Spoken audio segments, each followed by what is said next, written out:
Olá, bom dia, graça e paz. Tudo bem com você? Tudo bem com sua família? Louvado seja Deus. Vamos continuar o comentário bíblico. Agora, Moisés, ele vai parar um pouco e vai fazer um pouco de genealogia.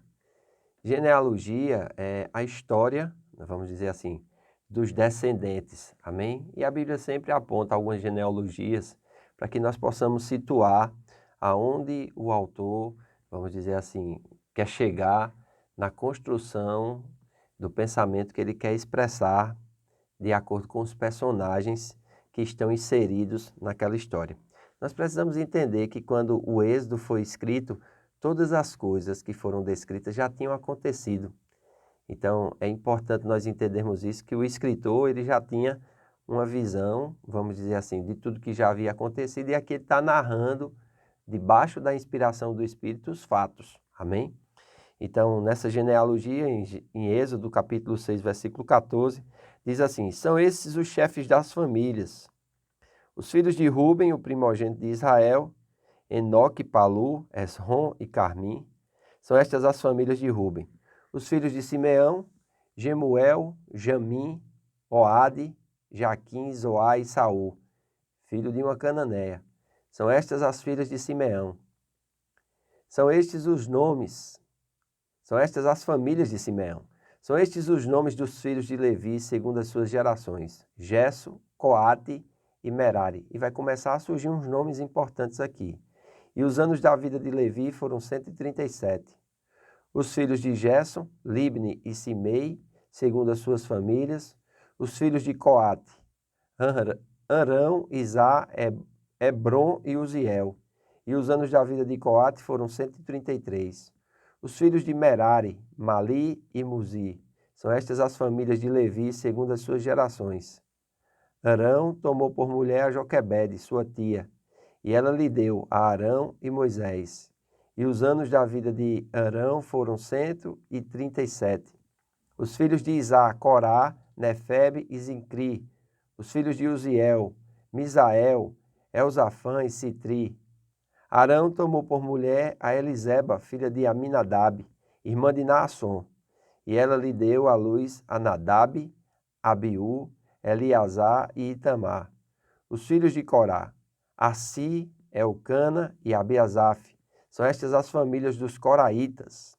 Eleazar, filho de Arão, tomou por mulher para si uma das filhas de Putiel. E ela lhe deu à luz a Fíneas. São estes os chefes de suas casas, segundo as suas famílias. São estes Arão e Moisés, aos quais o Senhor disse: tirai os filhos de Israel da terra do Egito, segundo as suas hostes. São estes que falaram a Faraó, rei do Egito, a fim de tirarem do Egito os filhos de Israel.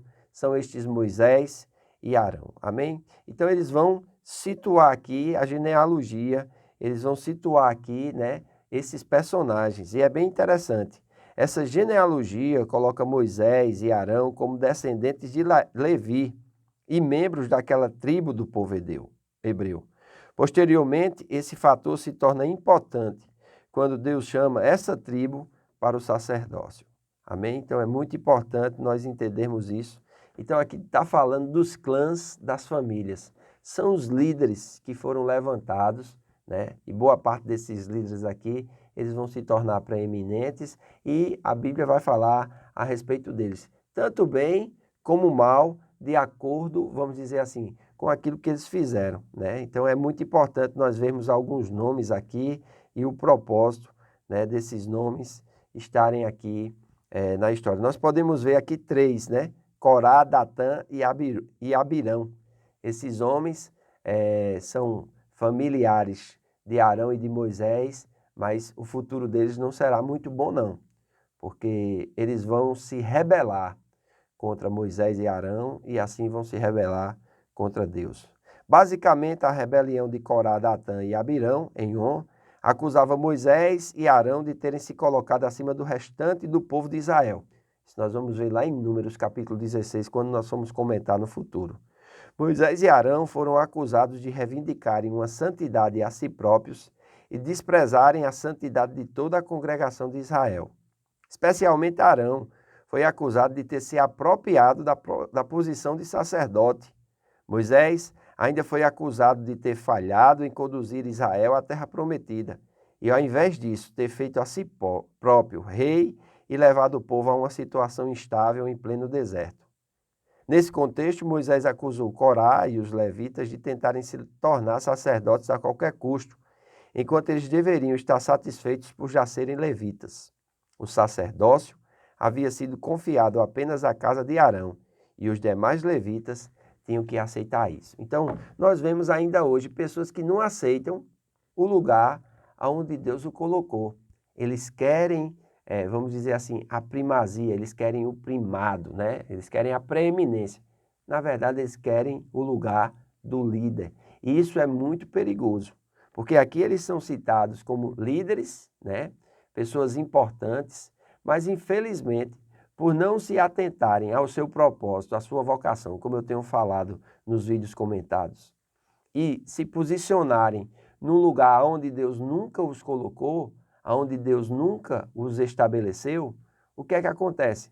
Eles vão sofrer o dano.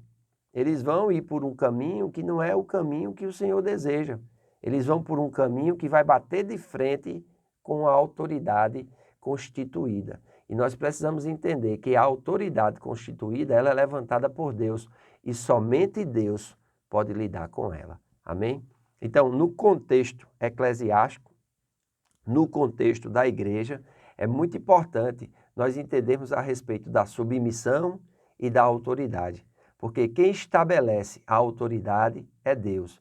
E todos aqueles que entendem submissão e autoridade não vão ter dificuldades em se submeter àquela autoridade que Deus o constituiu sobre sua vida.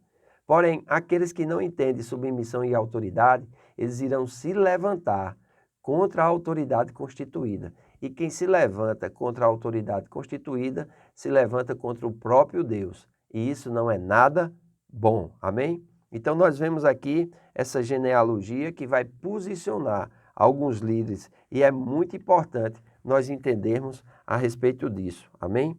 É algo que é fundamental para que nós possamos ter a compreensão de tudo aquilo que o Senhor deseja fazer. Amém? Então que você possa, né, entender essa questão da genealogia e poder tirar uma lição disso. Pastor, às vezes eu não gosto muito de ler, né? Eu não gosto muito de ler aqueles nomes. O que é que aquilo quer dizer? Porque aquilo está na Bíblia. Existe sua importância. Amém? É muito importante nós entendermos essa questão da genealogia. E muitas genealogias aparecem e se elas não estivessem na Bíblia, nós não iríamos ter o sentido de como Deus vai usar ao longo do tempo pessoas para o seu propósito. Amém? E é muito importante nós entendermos isso, é muito importante nós compreendermos isso. Amém? O próprio Jesus, ele vai ter várias genealogias e cada uma com um propósito diferente que faz com que nós possamos entender, né, que Jesus, ele de fato é o Messias. Genealogia é o mapa das ligações biológicas entre diferentes indivíduos e gerações. Como ciência, é um auxiliar da história, estudando a origem, evolução e dispersão das famílias e respectivos sobrenomes e apelidos, praticadas em tempos passados exclusivamente pela elite e misturando indiscriminadamente lendas e fatos, servia mais ao desejo de afirmar o prestígio das famílias e legitimar suas pretensões ao poder, do que a documentação da história e a preservação da memória. Sua relevância em múltiplos níveis justifica a vasta bibliografia existente sobre o tema.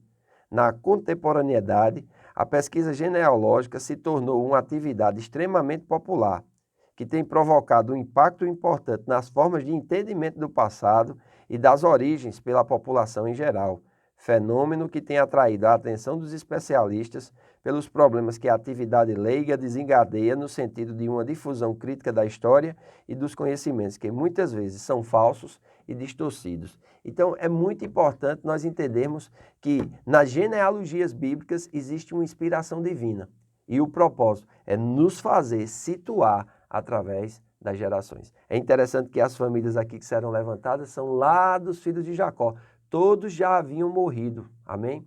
Alguns desses que são citados aqui também já haviam morrido, mas os seus nomes são listados para que nós possamos entender a história, amém? Porque a partir daqui, Moisés vai falar novamente com o faraó e do capítulo 7 até o capítulo 11, início do capítulo 12, que vai ser a Páscoa, nós vamos ver as pragas do Egito. E tem muita coisa para a gente aprender, então fica ligado, compartilhe com o maior número de pessoas possíveis este vídeo e esse comentário e que você possa estar sendo ricamente abençoado, amém? Então que você tenha um dia na presença do Senhor, que você possa buscar entender e compreender a Bíblia. Leia a Escritura. Estamos lendo e comentando Êxodo, do capítulo 1 ao capítulo 40. Quando encerrar, você volta e lê novamente. Amém? Faço votos por tua prosperidade e saúde, assim como é próspera a tua alma. Que Deus te abençoe e até amanhã.